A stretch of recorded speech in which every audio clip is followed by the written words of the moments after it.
Hey guys, welcome back to Optin Influencers. और आज के डेली क्रिप्टो हिंदी में आप सबका बहुत बहुत वेलकम है।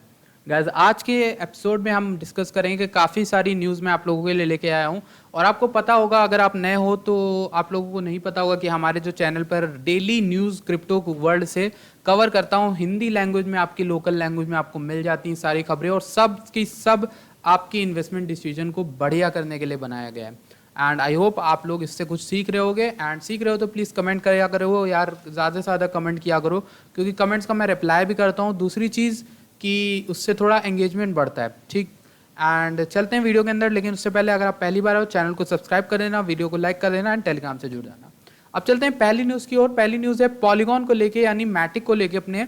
तो पॉलीगॉन ने पार्टनरशिप की है वन स्टॉप के साथ। वन स्टॉप आपको पता होगा कि वो एक गेमिंग ई स्पोर्ट्स प्लेटफॉर्म है, उसके साथ पार्टनरशिप की है ताकि वो एक डिसेंट्रलाइज गेमिंग को और बढ़ावा दे सके।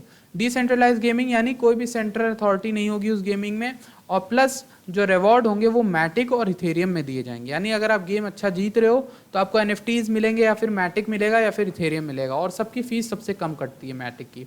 तो first polygon based tournament announce हो गई है, एंड वो $2500 का इनाम है, उसमें अगस्त में होगी, मिड अगस्त में। और इसमें एनएफटी पावर्ड कार्ड गेम्स होंगे, टूर्नामेंट होंगे, ट्विच पे होंगे ये। संदीप नायवा को फाउंडर ने ये स्ट्रेस किया है इंपॉर्टेंस की लाइटनिंग फास्ट बढ़ रही है गेमिंग इंडस्ट्री, और by integrating with community gaming we continue to bridge the gap between decentralized technologies and the competitive gaming community with fast and cheap payments combined with secure and. मतलब कहने का मतलब ये है कि गेमिंग इंडस्ट्री को भी और आगे ले जाना चाहते हैं और उसको डिसेंट्रलाइज बनाना चाहते हैं। तो ये पॉलीगॉन की पार्टनरशिप जो हो रही है, ये बताती है कि पॉलीगॉन में कितना ज़्यादा ट्रस्ट लोगों का बढ़ रहा है, एंड सूनर और लेटर पॉलीगॉन बढ़ जाएगा। अभी मार्केट बहुत डाउन है, एंड आप लोगों को मैंने जैसा बताया है कि मार्केट जब नीचे इतनी बुरी हो रही है वोलेटाइल, और मैंने आप लोग को पहले तो सब समय से बताया था ग्रे स्केल की अनलॉकिंग होगी, पैनिक सेलिंग होगी, तो उस समय आपको अपने फ़ोन से जो इन्वेस्टमेंट कर रहे हैं लॉन्ग टर्म का, उन्हें लॉग आउट करके मार्केट को इतना नहीं चेक करना है, वरना आप घबराहट होगी, आप सो नहीं पाओगे। ठीक है, ये एडवाइस एक छोटी सी, अगर आपको सही लगे तो लीजिएगा, वरना कोई बात नहीं। अब देखिए यहाँ पर ग्रे स्केल की एक बात यहाँ पर मैं आपको बता देता हूँ। ग्रे स्केल ने का जो मेन क्रिप्टो फंड है वो एसईसी रिपोर्टिंग कंपनी बन गई है, यानी कि उन्हें एसईसी को अब जवाब देना होगा, एसईसी को बताना होगा कितना पैसा किसका लगा हुआ है। इससे ये हो जाता है कि सिक्योरिटी बढ़ जाती है लोगों के पैसों की।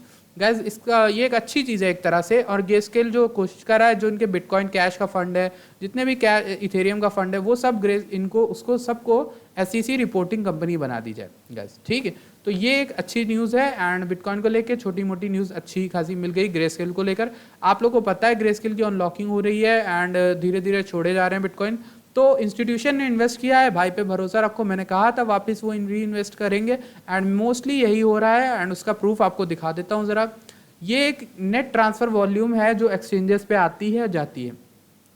तो ये है कि ट्रांसफ़र जो एक्सचेंजेस पे आता है तब ये उठ जाता है। एक्सचेंजेस पे क्यों आएंगे? बिटकॉइन वॉलेट से पर्सनल बिकने के लिए, मोस्टली बिकने के लिए। तो ये जो बिकने वाला वॉल्यूम है, ये कितना हाई चला गया था, ये देखिए मई और जून के बीच में इनफ्लो डोमिनेंस बढ़ गई थी। मतलब इनफ्लो ज़्यादा हो रहा था, आउटफ्लो कम हो रहा था। बट अब क्या हो रहा है, आप देखोगे हम नीचे आ गए हैं, और ये आपका जुलाई का है। जुलाई में हम देखिए फिर से नीचे आ गए हैं, यानी एक्यूमुलेशन फेज में हम आ गए आउटफ्लो डोमिनेंस। अभी एक खबर भी आगे आएगी जिसको मैं समझाऊंगा, उसमें भी समझाएगा कि कैसे आउटफ्लो बढ़ रहा है, और ये एक अच्छी चीज़ है जो आपको समझ में आनी चाहिए। ये देखिए, bitcoin acquired by yet another top league asset manager as accumulation intensifies. यानी एक्यूमुलेशन एक तो हो रहा है, वो तो आपको डेटा मैंने दिखा दिया, लेकिन आपको दिखाऊं अगर तो एक लिंकन एवेन्यू कैपिटल है जिन्होंने 1000 बिटकॉइंस खरीदे हैं 33 मिलियन लेवल के, $33 मिलियन के, सॉरी, ठीक है।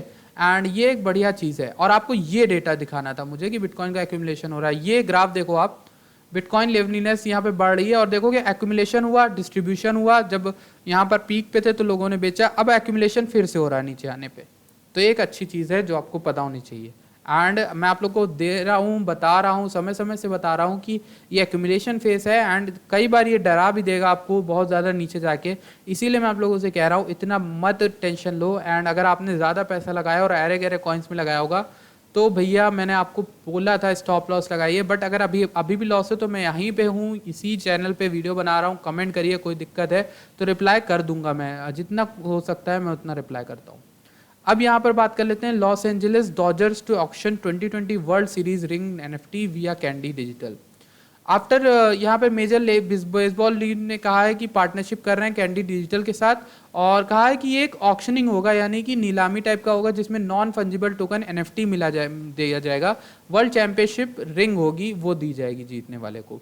और ये वीआईपी फर्स्ट पिच एक्सपीरियंस होगा। एनएफटी कलेक्शन स्टार्ट होने वाला है ऑनलाइन ऑक्शन में मंडे जुलाई 12 से, and net proceeds will go to the Los Angeles Dodgers funds को जाएगी ये सारा पैसा। अच्छा, आप चलते हैं मेन पार्ट की ओर। मेन जो हमें यहाँ पर जानना था वो ये है, ये न्यूज़ है।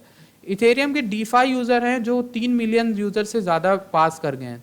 और ये बड़ी न्यूज़ क्यों है? क्योंकि इतनी ज़्यादा यहाँ पे मार्केट क्रैश हो रही है, बहुत सारी चीज़ें हो रही हैं, फिर भी जो डिसेंट्रलाइज फाइनेंस से रिलेटेड ऐप्स हैं, डी ऐप्स हैं, यानी कि हो गया आपका यूनिस्वैप, हो गया 1inch, हो गया, इन सब की यूज़र्स जो हैं बढ़ते जा रहे हैं। डीफाई की इंडस्ट्री बहुत तेज़ी से ऊपर बढ़ रही है, और ये बताता है कि आने वाले समय में लोग बैंक्स को छोड़ के डीफाई पे ज़्यादा ध्यान देंगे और सेंट्रलाइज के बजाय डिसेंट्रलाइज पे ज़्यादा ध्यान देंगे। और आप देखोगे कि यूनिस्वैप के यूज़र कितने रिस्पॉन्सिबल, 2.35 मिलियन वॉलेट्स हैं। और आप देखोगे कॉम्प फाइनेंस COMP, जो प्राइस अभी आप कुछ लोगों ने पूछा था ना कॉम्प क्यों उठ रहा है, ये कंपाउंड फाइनेंस है, ये भी आपका डीफाई में ही आता है। इसने कितने आ गए? 3,25,000 वॉलेट हैं। 1inch के कितने आ गए? 2,60,000 आ गए। तो ये सब जो है समय के साथ साथ ऊपर ही उठने हैं। और ये अगर आपको सजेशन चाहिए तो मैं आपको ये भी बोलूँगा पोर्टफोलियो में आप इन्हें रख सकते हैं। यूनी, कॉम्प एंड 1inch, ये तीनों ही डीफाई इंडस्ट्री से हैं। डीफाई एडॉप्शन रॉकेट देख रहे हो किस हिसाब से उठा है डीफाई इंडस्ट्री, तो आगे जाके इसमें बहुत स्कोप है, जॉब्स का भी है, करियर्स का भी है, साथ ही साथ इन्वेस्टमेंट का भी है। ये तो पॉलीगॉन की न्यूज़ हो गई जो हमने कवर कर ली है। Fidelity's crypto unit plans to expand into Ethereum, goes on massive hiring spree. Fidelity digital asset जो है वो बिटकॉइन को छोड़ के अब इथेरियम में भी इन्वेस्ट करेगा एंड उस पर वर्क करना शुरू करेगा। Fidelity, a crypto currency oriented unit of the 10.4 trillion mutual fund behemoth, plans to start offering services for Ethereum and other crypto currency. Bloomberg की रिपोर्ट आई है, उसमें बोला है कि इथेरियम को भी ये ला रहे हैं, एंड होल्ड और ट्रेड ये अभी तक सिर्फ बिटकॉइन को कर रहे थे। अभी कह रहे हैं कि बिटकॉइन वाला जो है वो अच्छा चल गया, सक्सेसफुल चल गया, अब हम सोच रहे हैं कि हम इथेरियम के लिए भी करेंगे। Fidelity is going on a massive hiring spree, मतलब वो हायर कर रहे हैं, planning to expand its headcount by 100 employees बढ़ा रहे हैं, एंड उसमें यहाँ पे इथेरियम पे भी अब ये वर्क करने वाले। फिडेलिटी बहुत बड़ा ग्रुप है, आपने नाम सुना होगा समय समय पे।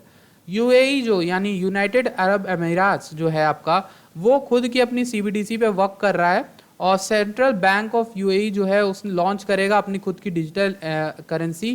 3 साल का प्लान है, 2023 से 2026 के बीच में। और आपको बता चुका हूँ मैं, सॉरी अभी नहीं बताया, वो वीडियो अभी अगली आने वाली है, ठीक है। नेक्स्ट वीडियो जो आएगी उसमें CBDC के बारे में डिटेल में मैंने आपको बताया हुआ है, और पूरी की पूरी हिस्ट्री समझाऊंगा। CBDC होते क्या है, सेंट्रल बैंक डिजिटल करेंसी, और हमारे इंडिया का RBI जो है वो किस तरह से इंडियन रुपए को लाएगा और क्या दिक्कत हो सकती है, क्या नहीं हो सकती है, तो सब बताऊंगा आपको। फिलहाल के लिए यूएई का प्लान आया है, दुबई पूरी तरह से तैयारी करने वाला है। 2023 से 2026 के बीच में इनका प्लान भी आ गया है कि वो डिजिटल करेंसी अपनी लॉन्च कर देंगे गैस। तो ये एक बड़ी न्यूज़ है, एंड बड़ी और ख़तरनाक न्यूज़ भी है क्रिप्टो के लिए, ब्लॉकचेन के लिए। कैसे खतरनाक है उसके लिए आपको नेक्स्ट वीडियो देखनी होगी। Australia listed non bank broker SelfWealth to add crypto to its platform. Keith Whitaker, CEO of the online broker, said the ability to buy crypto and stocks in one place will be an Australian first, यानी कि Australia में आपको stock और crypto एक ही जगह पे खरीदने को मिल जाएंगे। कौन सा ये एक्सचेंज है? An Australian security exchange listed, यानी सेल्फ वेल नाम है इसका। ये कंपनी का top non bank online broker है जिसके 95,000 इन्वेस्टर जिस पे इन्वेस्ट करते हैं। तो ये क्रिप्टो को भी अपने प्लेटफॉर्म में ऐड कर रहा है। ये पूरी एक न्यूज़ है, और ये इतनी न्यूज़ काफ़ी है आई थिंक आप लोगों के जानने के लिए। अराउंड $5.9 बिलियन इसमें इन्वेस्टेड है अभी भी। अब चल लेते हैं इस पे। बॉगडैनोव ट्विंस हैं, claim they have invent bitcoin. इन दोनों ने क्लेम किया कि इन दोनों ने बिटकॉइन को बनाने में सतोशी नाकामोटो की मदद की थी। The bizarre statement follow a running gag that the 71-year-old twin brothers control the crypto markets and the world. कहने की बात यह है कि ये दोनों ट्विन ब्रदर्स कह रहे हैं कि हम ही दोनों कंट्रोल करते हैं पूरी क्रिप्टो की दुनिया। Igor and Gritcha Bogdanov claim they know about Satoshi Nakamoto through a Japanese scientist and influence Bitcoin's development. The bold claims come years after being subject to a long-running gag in crypto that portray them as omnipotent market forces. क्योंकि ये लोग, इन लोगों का आपका चेहरा याद होगा, ये दोनों जो है मीम बन चुके हैं बहुत बड़ी एक क्रिप्टो की मार्केट में। एंड यही कि बेसिकली बोला है कि इन्होंने सतोशी नाकामोटो से बात की थी, और जो आइडिया था वो इनके साथ मिलके आया था नाकामोटो को, और ये कितने सच है कितने झूठे वो तो प्रूफ आने के बाद ही पता चलेगा। एंड क्या पता, उससे पहले बहुत सारे ऐसे लोग आए हैं जिन्होंने बोला है कि हम यहाँ पर सतोशी नाकामोटो को जानते हैं और सतोशी नाकामोटो खुद हैं। तो बहुत से लोग आए हैं, तो आई होप कि ये भी सच ही बोल रहे हैं उस तरह से। तो ये था आज का न्यूज़ एपिसोड। आई होप आपको पसंद आया होगा। अगर पसंद आया प्लीज़ वीडियो लाइक करेगा, चैनल को सब्सक्राइब करेगा एंड जुड़ जाइएगा सब्सक्राइब करके हमारी कम्युनिटी से। मिलते हैं आपसे नेक्स्ट वीडियो में। Thank you for watching this video.